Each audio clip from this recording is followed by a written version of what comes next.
জীবনের শেষ প্রান্তে এসে যখন বিশ্রামে থাকার কথা, সেই বয়সে সংসার চালাতে জীবনের সাথে যুদ্ধ করছেন ৯০ বছরের ফজলুল হক। দিনাজপুরের হাকিমপুর উপজেলার মধ্য বসুদেবপুর এলাকায় রাস্তায় ঘুরে ঘুরে পাপড় বিক্রি করেন তিনি। ২ ছেলে আর ২ মেয়ে থাকার পরেও প্রতিবন্ধী স্ত্রীকে নিয়েই দিন কাটছে তার। বয়সের ভারে হার না মানা ফজলুল হকের গল্প জানবো সামিউল ইসলাম আরিফের তথ্য ছবি দিয়ে বানানো প্রতিবেদন।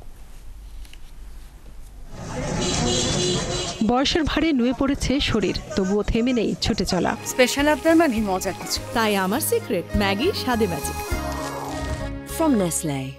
২ হাতে পাপড়ের ব্যাগ নিয়ে রাস্তায় রাস্তায় ছুটতে থাকেন ৯০ বছরের ফজলুল হক। হাকিমপুর উপজেলার মধ্য বসুদেবপুর এলাকায় দেখা মেলে এই ফেরিওয়ালার। পাপড় বিক্রি করেই চলে তার সংসার। ফজলুল হক জানান, অভাবের সংসারে বেশি দূর লেখাপড়া করা হয়নি তার। অনেকদিন হিলি এলএসডি গোডাউনে শ্রমিকের কাজ করে টাকা উপার্জন করেছেন।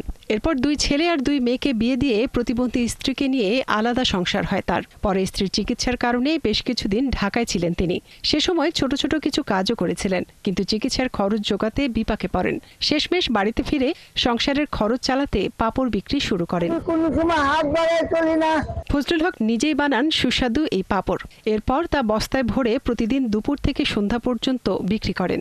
৫ টাকা করে প্রতিদিন ১০০ থেকে ১৫০ পাপড় বিক্রি হয় তার এমন কষ্ট দেখে রাজনৈতিক একটি দলের পক্ষ থেকে ভ্যান গাড়ি উপহার দেওয়া হয়।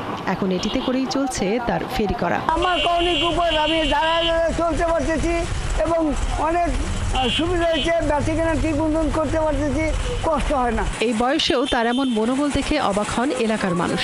তাকে সাহায্য করতে অনেকেই ইচ্ছে করে পাপড় কেনেন। পাপড় বিক্রি করে বেড়াই, কি করবে না চলতে পারলে, এখন তো চললে অসহায় হয়েছে। আমি হিলিওয়ালায় আসছি, তারপর পাপড়টা নিয়ে খাসটা সুস্বাদু।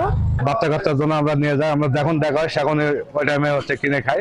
কারো হাত পাতাতে লাগতেছে না, সে খুব ভালো একটা উদ্যোগ নিয়েছে। উপার্জনের এমন পথকে বেছে নেয় ফজলুল হককে সাধুবাদ জানান উপজেলা নির্বাহী কর্মকর্তা।